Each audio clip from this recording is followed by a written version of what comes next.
Retornando então aquelas nossas reflexões do primeiro momento da manhã, em que comentávamos que a missão espiritual do Brasil possui vínculos com falanges espirituais que atuam comprometidas com o progresso não apenas da pátria brasileira, mas com o progresso humano. Aliás, é preciso que se lembre, quanto mais se apura o espírito, quanto mais iluminado e superior se torna, mais humanitarista, mais universal se torna esse espírito. Seus interesses, suas preocupações passam a abarcar os interesses da humanidade inteira, porque ele vê em todos os homens, independentemente de gênero, cor, etnia, linguagem, crença, vê em todos irmãos seus. Assim é que esses espíritos atuam em favor do bem comum. E nós comentávamos que naquela data histórica em que se iniciou a escravidão no Brasil, Jesus determina que falanges de espíritos sofredores encarnem em solo brasileiro para realizarem a obra de reconstituição dos seus destinos, reconstrução de caminhos, definição de novos rumos da jornada evolutiva. E isso somente se daria num ambiente fisicamente e espiritualmente propício. O Brasil, então, representa uma grande somatória de tendências e forças espirituais. Há pouco tempo, recebi no WhatsApp um áudio com uma fala do próprio Chico Xavier. Na época ele concedeu uma entrevista e dizia ao repórter que milhões de espíritos ligados à Revolução Francesa e à França encarnaram no Brasil. E um grande percentual desses espíritos atuavam no movimento espírita. E o que nos chamou a atenção foi quando Chico disse que Emmanuel estava salientando que, embora esses espíritos fossem brasileiros de cartório, tivessem no registro de nascimento a nacionalidade brasileira, psicologicamente eram franceses. O Brasil, então, na sua formação espiritual, conta com essa peculiaridade. Há um tempo atrás, a revista Times publicou um artigo cuja capa era uma matéria de capa. Podia-se ver centenas de pequenas fotos de pessoas. Você olhava para algumas e identificava os traços asiáticos, da Coreia do Sul, da Coreia do Norte, da China, do Japão. Olhava para outros e identificava os traços do povo judeu. Olhava para alguns e identificava os traços do povo africano. Alguns outros você percebia claramente que se tratava de um típico europeu de determinada região da Europa. Era então um tabuleiro de fotografias. Você olhava e imaginava que aquela matéria de capa ia falar das várias etnias do mundo, da riqueza que é o nosso planeta. Pessoas com as cores de pele mais variadas possíveis, cabelos diferentes, formas físicas. No entanto, a matéria de capa era: no futuro, todos seremos brasileiros. Porque todas aquelas fotografias eram de brasileiros. Você anda pelo Brasil, olha para alguém e é capaz de jurar que é um japonês, mas é um brasileiro e mora em São Paulo. Você olha para alguém e vê os traços da nossa mãe África. Caminha para determinadas regiões do Brasil e tem a impressão de que chegou na Alemanha. Mas não, estamos no Brasil. E graças a essa mistura imensa espiritual, a essa região que acolheu espíritos de tão variadas tendências, tenha resultado uma característica que é extraordinária. Você pode presenciar uma passeata em São Paulo, em que judeus e muçulmanos, católicos e protestantes, espíritas e umbandistas fizeram uma marcha pela religião sem violência. Caminham juntos. Um judeu amigo do muçulmano, comendo um pastel em Sampa. Se encontram, se comunicam, trocam experiências. E essa riqueza de intercâmbio espiritual, que em alguns locais do orbe ainda não é possível.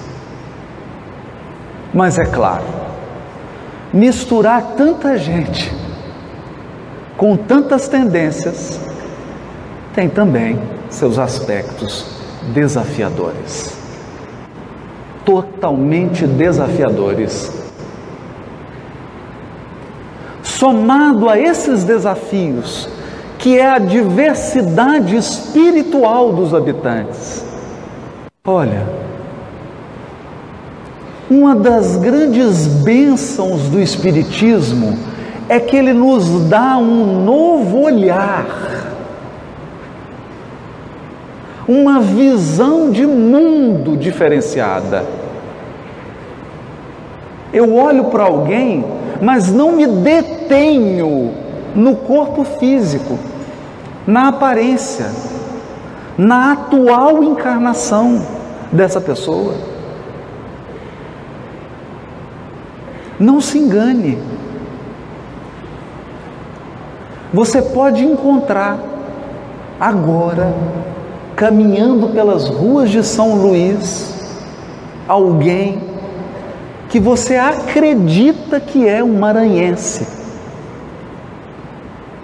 filho de São Luís, da cidade de São Luís, registrado aqui, e você jura que ele é brasileiro, que ele é nordestino, e ele não é. Psicologicamente e espiritualmente, ele é um francês, um italiano, um árabe, porque a sua raiz psicológica, seus laços afetivos e espirituais estão vinculados àquela nação. E ele caminha por aqui na busca da reestruturação do seu destino espiritual, porque aqui encontrou situações adequadas para depurar a sua alma. E não raro, situações que depuram o nosso espírito são situações de dor, de adversidade.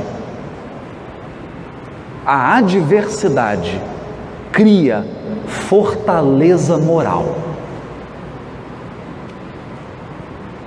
A dificuldade, a escassez, muitas vezes desenvolve sobriedade, lucidez. E aquelas situações em que nós olhamos com o olhar de encarnado, e enxergamos apenas carência, os amigos espirituais olham e enxergam bênção. Bênção.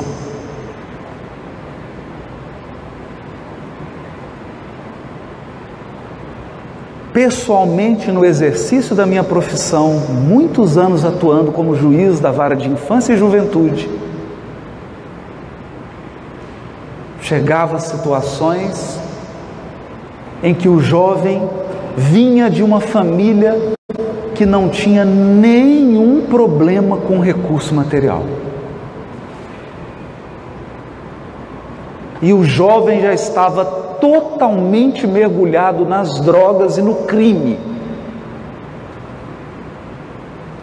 Porque tudo que ele recebeu dos pais se resumiu a recurso material.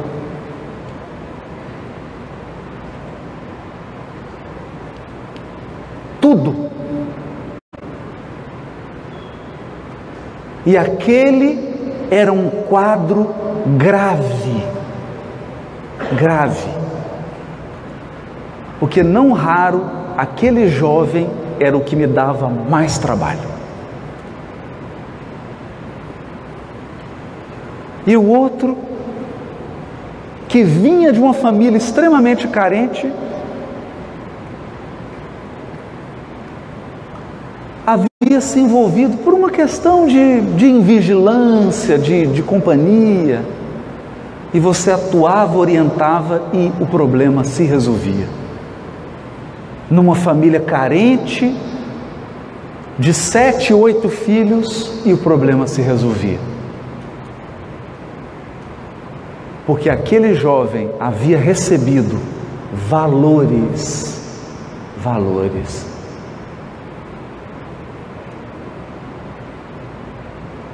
Então, algo tem acontecido nessa transição planetária com a alma dos brasileiros. Com a alma dos brasileiros.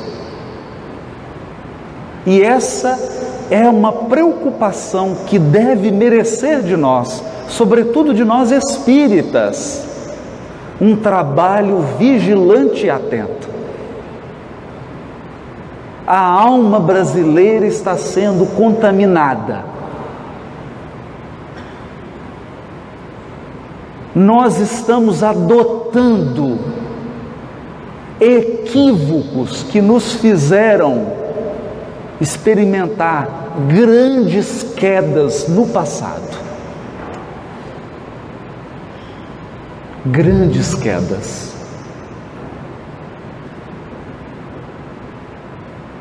Eu aqui devo, por dever de consciência, agradecer a 2 pessoas.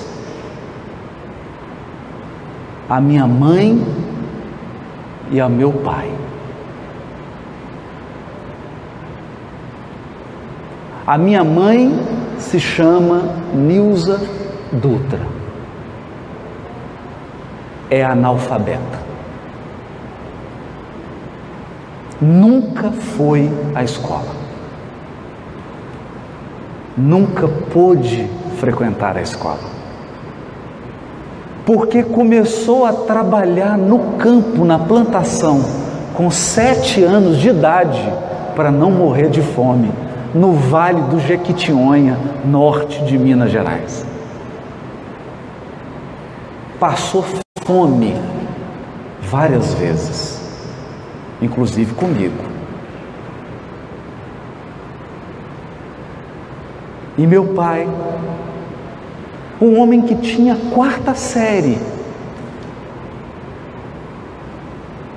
depois estudou porque tinha que conseguir um emprego numa fábrica, teve que fazer supletivo, numa época difícil, porque sempre foi comerciante, descendente de portugueses e sírio-libaneses, sempre foi comerciante. Hoje voltou, tem um comérciozinho pequeno no sul de Minas. E no entanto, são meus pais. Nunca puderam me dar nenhum recurso material. Nenhum.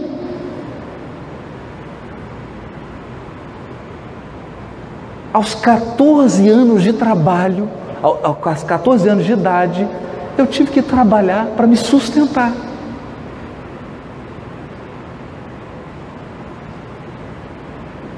Mas o que meus pais me deram foi o que eu não tive em vários séculos de encarnações de queda.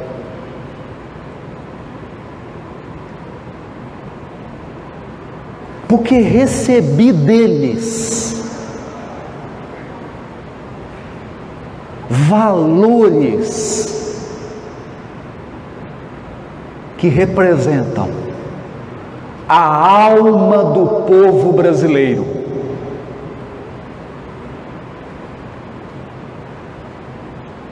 A alma do povo brasileiro.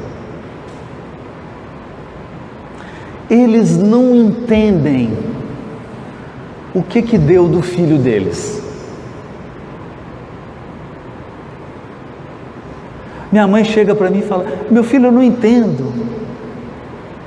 Agora eu fico andando na rua, a pessoa fala: a senhora que é mãe do Haroldo, a senhora podia dar um livro para fazer um autógrafo?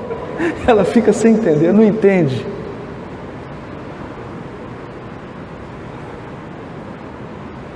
E eu digo para ela: mãe, eu só estou seguindo o que a senhora sempre fez. Sempre insistiu para que eu estudasse, sempre insistiu para que eu conhecesse as coisas, sempre insistiu para que eu superasse aquelas condições de adversidade. E meu pai, há pouco tempo nós fizemos um evento em Poços de Caldas e ele ficou impressionado, porque para uma pessoa do interior chegar aqui num congresso e ver essa multidão, a pessoa fica desnorteada.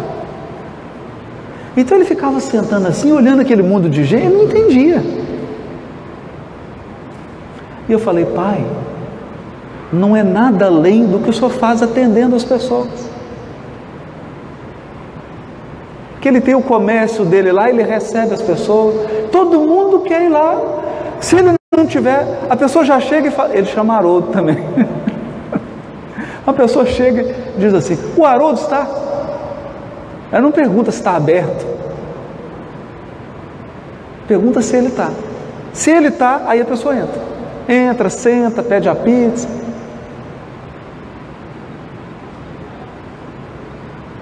Então são valores espirituais que nos formaram.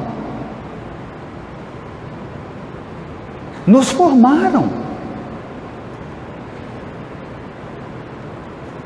Mas o que aconteceu? Nós vemos hoje, nós brasileiros, inseguros quanto ao que é valor e ao que não é valor.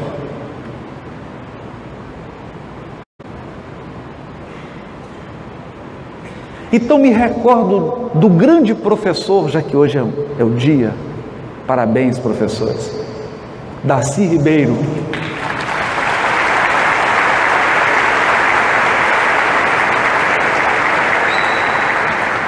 Darcy Ribeiro, que num discurso na UNB disse: se vocês governantes não investirem nas escolas, daqui uns anos não vai ter dinheiro para construir presídio. E a profecia se cumpriu.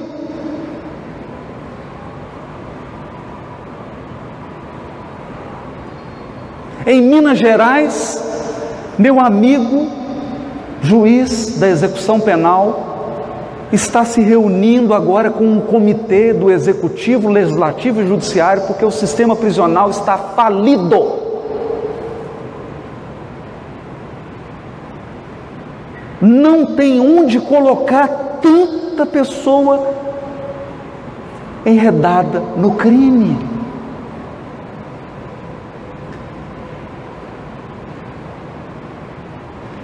E nós importamos valores que são materialistas, acolhemos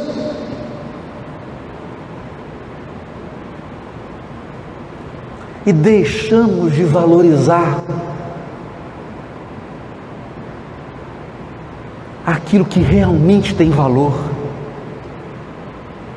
A profissão de um juiz é uma profissão triste, num certo sentido, porque quando eu preciso atuar é porque deu errado muita coisa.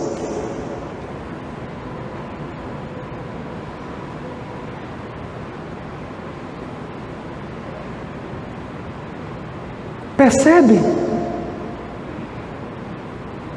Quando um juiz da vara de violência doméstica precisa atuar, é porque alguma mulher já foi agredida fisicamente. Então nós temos um problema aqui que é da família, nós temos um problema aqui que são das igrejas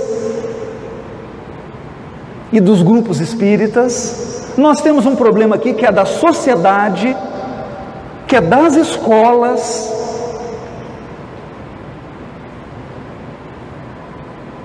E o problema chega, quando chega no juiz, é só remediar.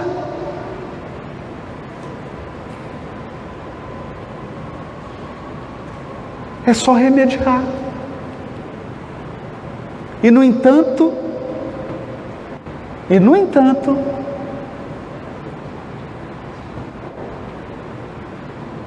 nós valorizamos algumas carreiras. Eu vou dizer aqui sem nenhuma demagogia, nós teríamos que dar todas as honras ao professor, não ao juiz.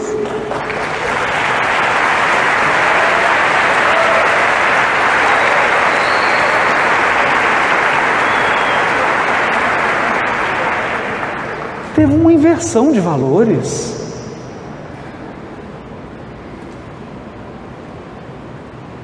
O juiz está precisando, não é de honraria, não, ele está precisando de prece. De prece. Ele dá conta.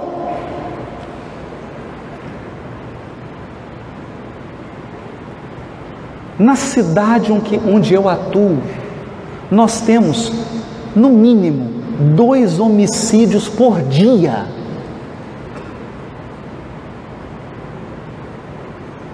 Dois homicídios por dia. Você só tem 22 dias úteis e tem 60 assassinatos. Como é que você vai fazer júri?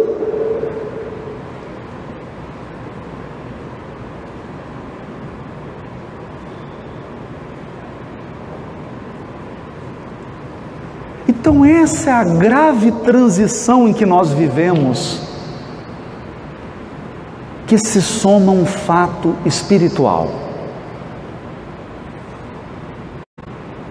Transição planetária é seleção de espíritos. Seleção de espíritos.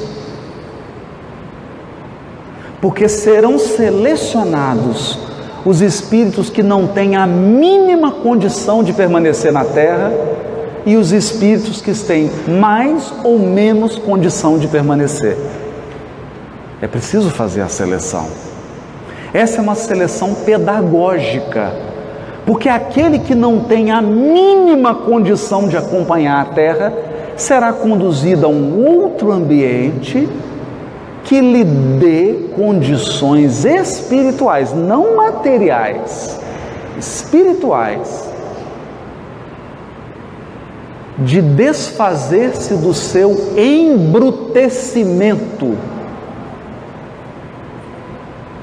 Mas como que se faz a seleção? Muitos imaginam que a seleção é feita assim: reúne todo mundo, aí chega alguém e fala: moça morena de verde, você fica. Aí, aqui está do lado, você vai. Aí, não é assim que é feita a seleção. Não vai chegar ninguém escolhendo o espírito que fica e o espírito que vai. Sabe como é que é feita a seleção? Self-service. Self-service. Então faz assim uma grande mesa com tudo. E você encarna, vem com seu prato. E você escolhe o que põe nele. Ao longo de uma encarnação, ou 2, ou 3.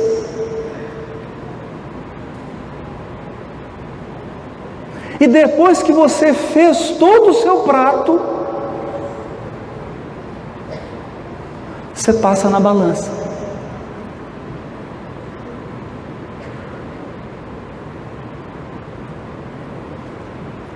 Então, pelo que você colocou no prato, será definido seu destino.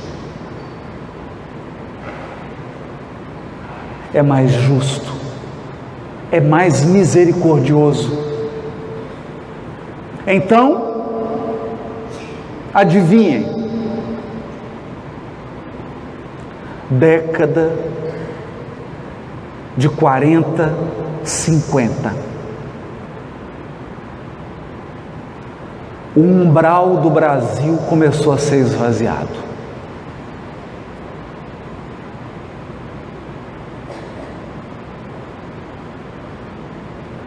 E começou a encarnar coletivamente espíritos com muita dificuldade moral. Conclusão: da década de 40 até hoje, o Brasil experimentou a maior escalada de degradação urbana já nunca antes vista.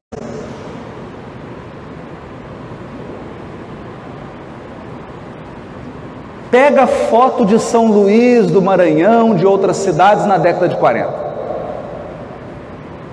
E olha hoje. os grandes problemas urbanos.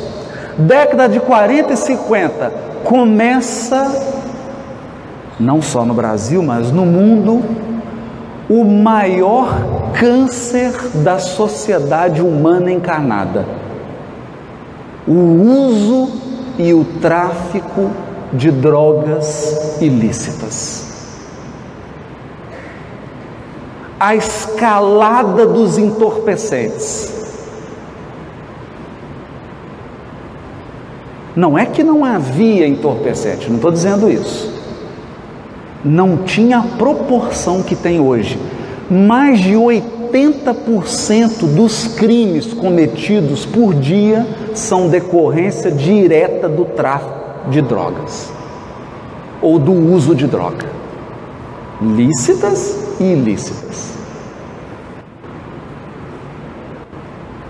Os conselhos de criminologia já fizeram estudos. Se você fechar os bares às 9 horas da noite, o índice de homicídio cai 20% ou mais.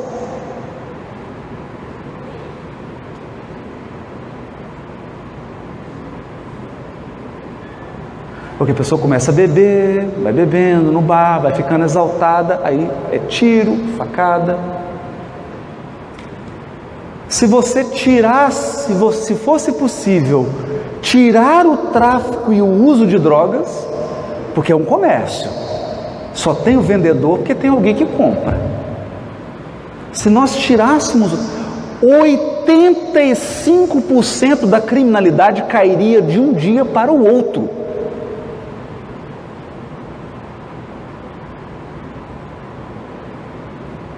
Então, degradação urbana, drogas, ilícitos e um fenômeno curioso.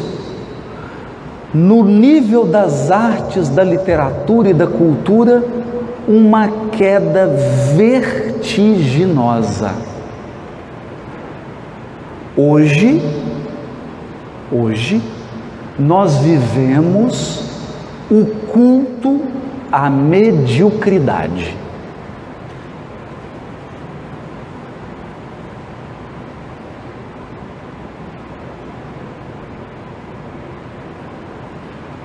Você não precisa ter talento, você só tem que ser exótico.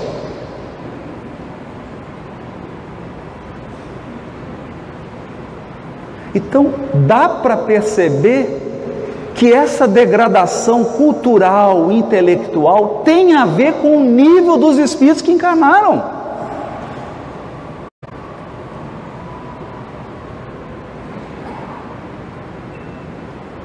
E onde foi o grande problema? O grande problema é que as instituições religiosas, as instituições educacionais, as instituições comunitárias,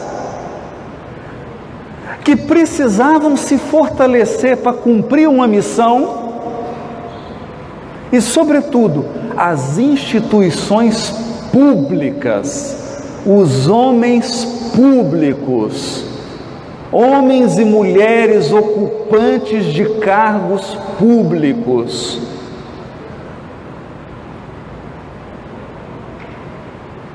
se tornaram infectados por um vírus.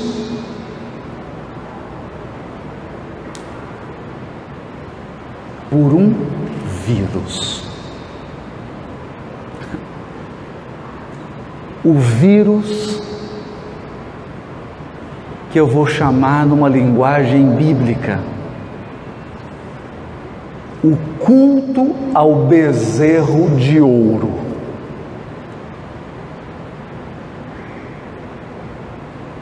Culto ao bezerro de ouro.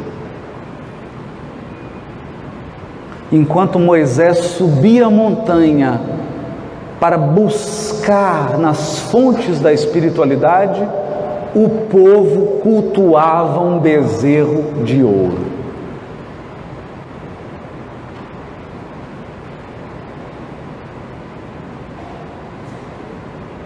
E hoje nós vivemos A corrida do ouro.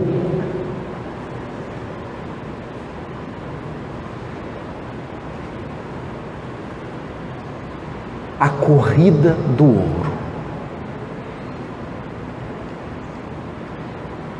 Homens públicos assumem um cargo não porque têm uma vocação política ou social, assumem porque querem ganhar dinheiro fácil.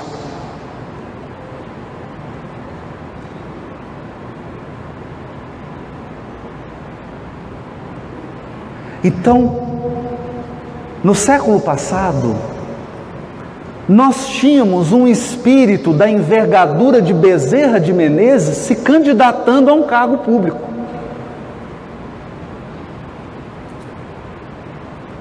Bezerra de Menezes foi deputado e foi por vocação política,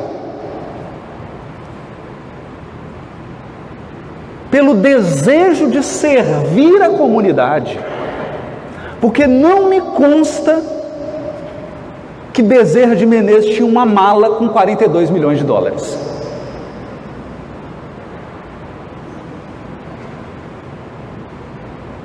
Morreu pobre.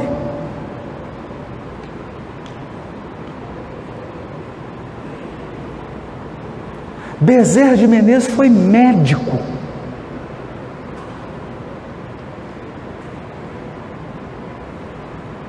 No entanto, hoje,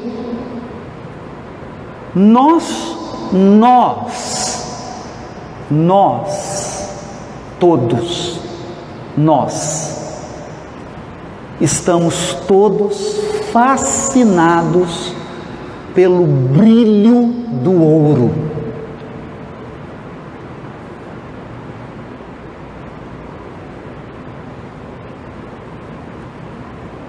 Pelo brilho.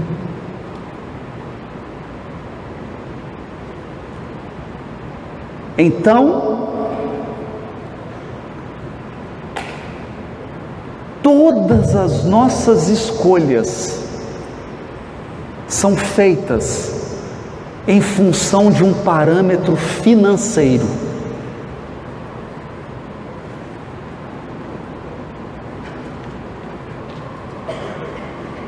Nesse momento da transição, nós vemos isso. Nós vemos isso. É um fenômeno social. Social. Então você encontra no YouTube um jovem de 14, 15 anos que se torna recorde de visualizações. A gente faz uma palestra aqui, tem visualização, né?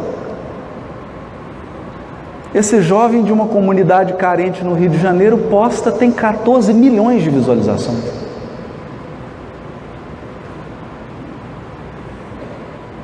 A música só tem conteúdo sexual.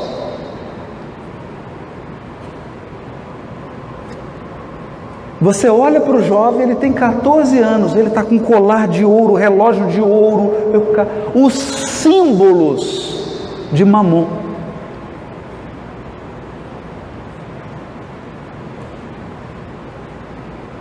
Porque o dinheiro é uma bênção, não é, Wagner? Se você está com algum problema de conflito de dinheiro, entrega para o Wagner, para a Fraternidade Sem Fronteira. Pode entregar, não tem problema. Viu? Você está, nossa, o dinheiro, entrega, pode pegar, tira tudo da conta e põe lá no Fraternidade, porque aí vai fazer poço. Dinheiro é uma bênção. É uma bênção nas mãos de quem tem espiritualidade interior.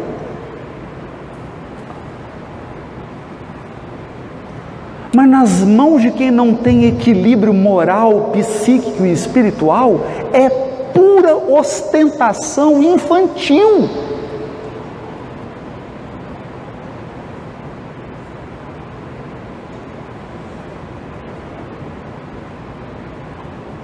E hoje, então, vivemos em uma sociedade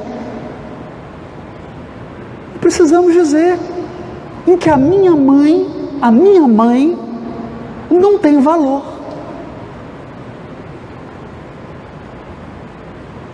É uma sociedade brasileira em que a minha mãe não tem valor.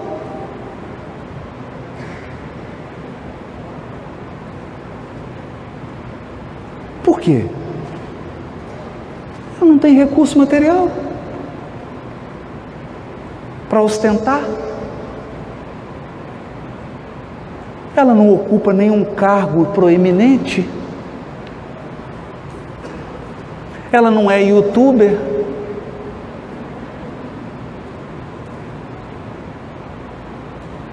Então nós olhamos para essas pessoas que carregam o Brasil nas costas,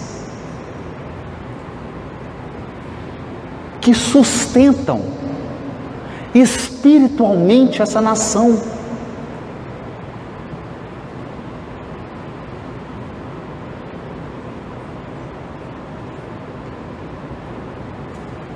E mesmo no nosso movimento espírita, quem sustenta espiritualmente o movimento é aquele anônimo que está lá na casa espírita, que abre a casa espírita todo dia, que varre, que limpa, que prepara, recebe as pessoas.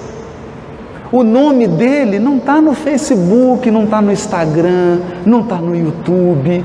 Você não sabe o nome, mas a casa só está funcionando por causa dessas pessoas.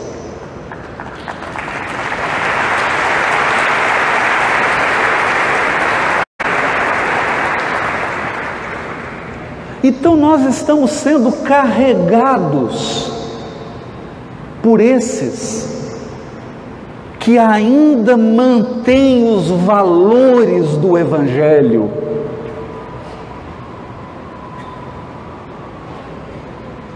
Então, nesse momento de transição, em que nós agora, quando enxergamos o tamanho do estrago, porque até agora eu estou tentando aqui numa reflexão, e quero dizer, sem nenhuma pretensão de esgotar o tema, é claro que se nós trouxéssemos aqui sociólogos, economistas, eles fariam uma avaliação muito mais completa, mais preparada do que eu estou fazendo. Muito mais. Estou aqui numa tentativa de dar pinceladas gerais, de fazer uma reflexão geral. Não tem nenhuma pretensão de dizer o que se é, se não é e esgotar. Não. Refletir. Refletir. Se nós hoje vivemos um momento da transição planetária que pegou em cheio a nação brasileira, mas corremos um risco. Corremos um risco, que é o risco do maniqueísmo, que nos levou para as cruzadas, que nos levou para a Inquisição, que nos levou para todos os movimentos destruidores. Que é assim, separar a sociedade, o marvado e o bonzinho. Então eu defino um critério, não, fulano é bonzinho, está do lado de cá. Fulano é marvado, está do lado de cá.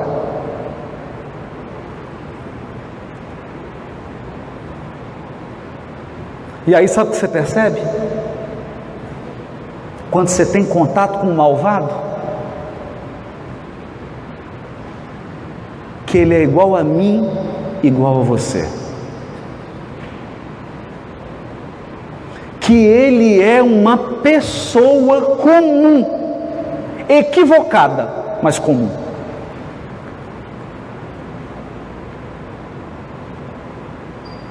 Vítima de uma profunda ilusão, mas uma pessoa comum. Comum.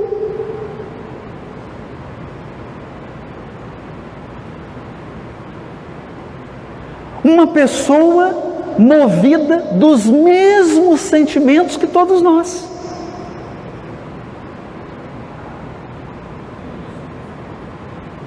Infelizmente. Quer prosperidade financeira, quer destaque na comunidade, quer pertencer, quer se destacar, quer exibir patrimônio. Só que nasceu num contexto providencialmente adverso, e ele então elege meios que são a criminalidade, o descompromisso ético, o descompromisso moral. Mas é uma pessoa comum.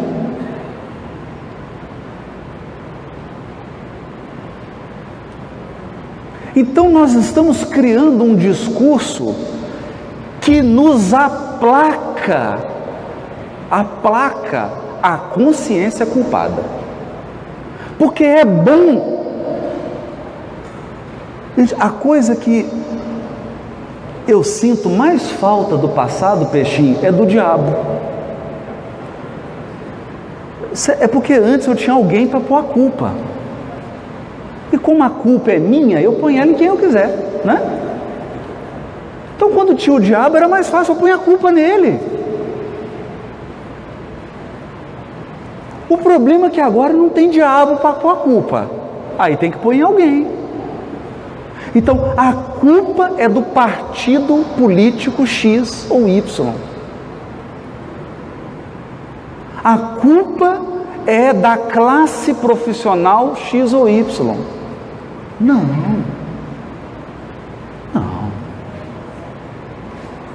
Primeiro precisamos substituir a palavra culpa por responsabilidade. Responsabilidade é diferente. Num shopping, se pegar fogo, o último a sair é a brigada de incêndio. Faz sentido? Faz sentido, né? Porque você imagina assim, pega fogo aqui e a brigada de incêndio é a primeira a sair. Hã? Não faz sentido, né? Então o que isso significa?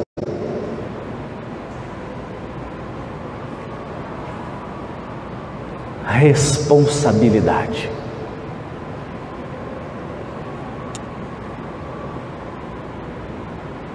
Conhecimento e encargo gera responsabilidade.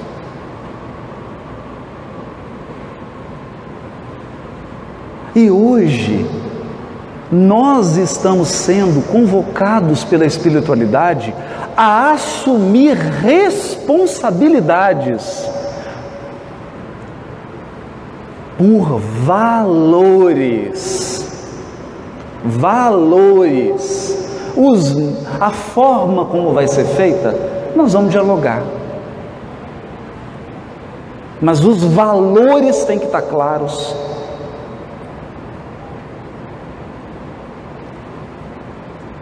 Os valores. Quem tem valor?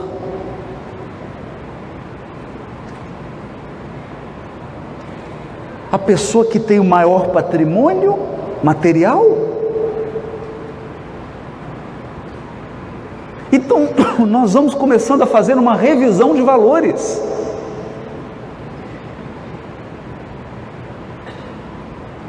E vamos enxergando nas profissões, nas posições financeiras, não privilégios, mas encargos,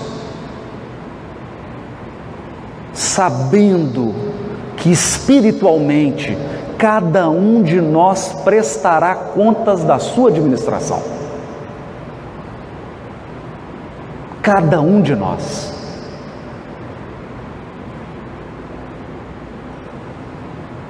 Porque o universo é moral, dizia Desmond Tutu. Nós sabemos. Está lá a terceira parte do livro dos Espíritos, as leis morais. O universo é moral.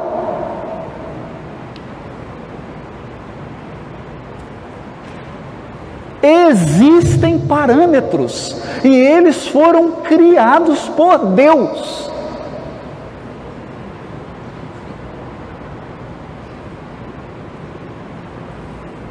Existem parâmetros.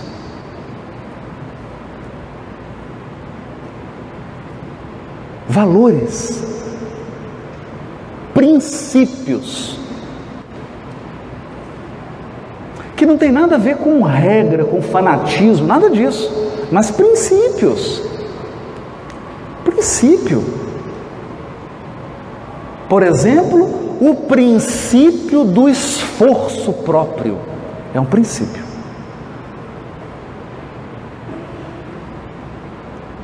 Você não vai chegar no mundo espiritual e encontrar um espírito iluminado e falar para ele: nossa, quanta luz! Pois é, meu padrinho me emprestou. Aqui tem um esquema aí, e eu sou meio que primo indireto do Bezerra de Menezes, aí recebi essa luz. Não existe isso. Existe o princípio da cooperação. Ninguém se faz sozinho e ninguém faz nada sozinho. Mas também ninguém faz nada de valoroso sem esforço. E hoje nós queremos vender o quê? O sem esforço. Emagreça sem esforço. Forme em medicina sem esforço. Não é? Tudo sem esforço. Então agora nós sabemos que caminhamos em meio a uma heterogeneidade de caracteres e de níveis de evolução espiritual.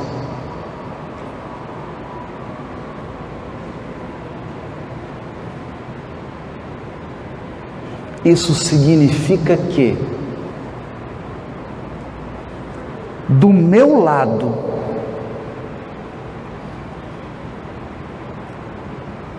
pode ter uma pessoa num nível de espiritualidade, de evolução espiritual muito acima do meu ou muito abaixo.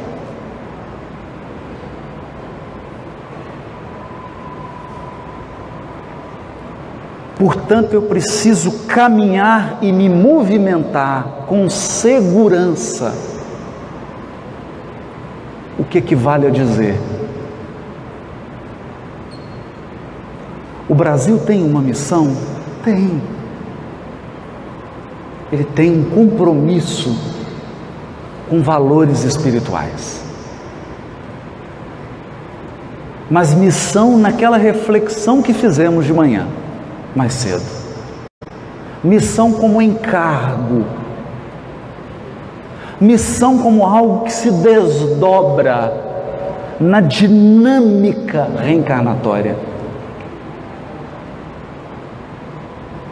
Na dinâmica reencarnatória, em que você vai cumprindo os seus deveres e a providência divina vai ampliando, e você pode, em uma encarnação, dar um grande passo de reequilíbrio e de reestruturação do seu destino, porque é outro princípio da providência divina.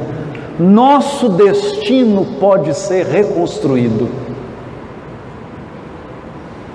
Essa é a esperança que nos move. Temos um patrimônio que nos permite ver a vida de uma perspectiva muito rica. Por que não colocá-la a serviço das nossas práticas? Por que não? Então, e para encerrar, e dar aqui um verdadeiro testemunho, não teórico apenas e filosófico, mas um testemunho prático. Muitas pessoas me perguntam: em que o Espiritismo contribui para o exercício da judicatura? Como juiz, o que o Espiritismo contribui para você? E eu vou dizer, primeiro,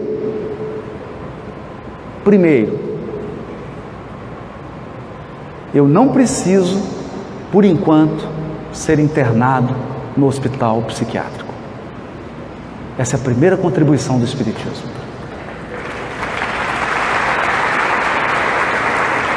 Mas eu vou dizer por quê, porque isso não é retórica. O CNJ fez um estudo das licenças de saúde de magistrado. Isso é matemática, é estatística. Avaliou, os tribunais tiveram que mandar informação das licenças de saúde, licença mesmo, de saúde. Passou pela perícia, pela junta médica e o magistrado entrou de licença. 60% são licenças psiquiátricas. Eu ainda não tirei. Por enquanto. Estou bem. Por enquanto. 60%.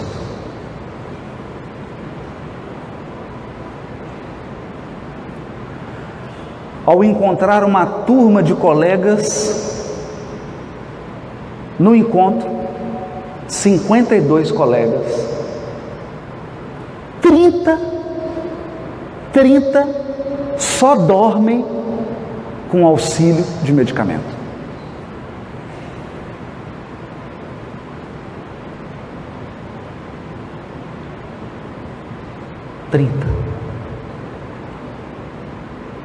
Por quê? Imagine você sentado na sua sala e chegando um processo nas suas mãos. O processo,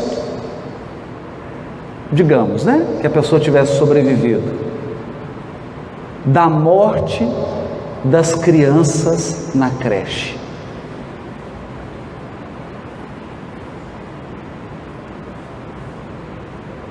Imagine você tendo que ouvir todas as testemunhas, ter que ver todas as fotos, ter que ler todos os exames de necrópsia de cada uma das crianças. E esse é um dos mais de 5.000 processos que você tem. Adoece.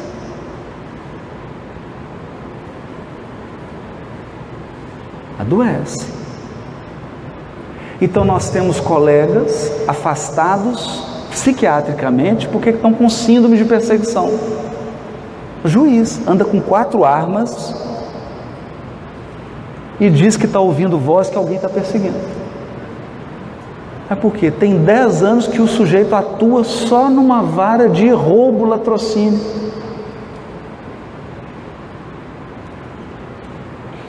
Então, se você não tem o suporte espiritual, você sucumbe. Imagina o que é passar por um câncer, por uma doença grave, se você não tem, abre aspas, a bênção de uma crença consoladora e de uma fé raciocinada, fecha aspas, Emmanuel.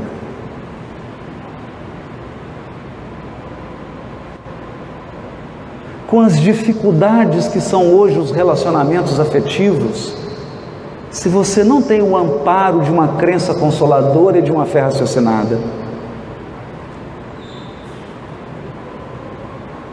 então transição planetária, missão do Brasil, pode ser vista com os pés nos chãos. Com os pés nos chãos.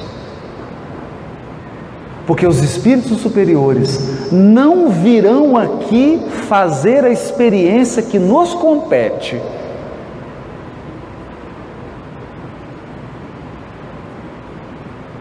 Enquanto indivíduos e enquanto comunidade, nós teremos que galgar a nossa evolução, inspirados por eles, amparados por eles, sustentados por eles, mas alguém tem que pôr a mão na massa. Temos que fazer. Resgatar a nossa genuína vocação para a diversidade, para a simplicidade, para o esforço e, por que não, para esse jeito brasileiro que sabe deixar que as abóboras se ajeitem enquanto a carroça anda.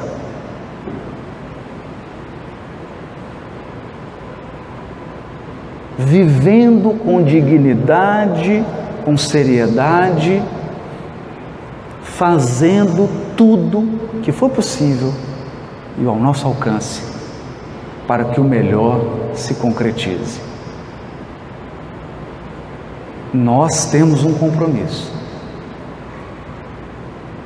E pessoalmente, acredito que o Espiritismo está sendo convocado nessa hora grave do Brasil e do mundo a uma obra educativa de mais vastas proporções. Chegou a hora de alimentar o espírito com valores, princípios, sem deixar de alimentar o corpo e curar o corpo. Receber do mundo espiritual um auxílio na cura de uma doença é uma bênção, é uma dádiva, é uma alegria. Receber uma cesta básica, um recurso material, é uma bênção, sobretudo se você está na necessidade. Acontece que não importa quantas cestas básicas você receba e quantas vezes você for curado, seu corpo vai morrer. Seu corpo vai morrer.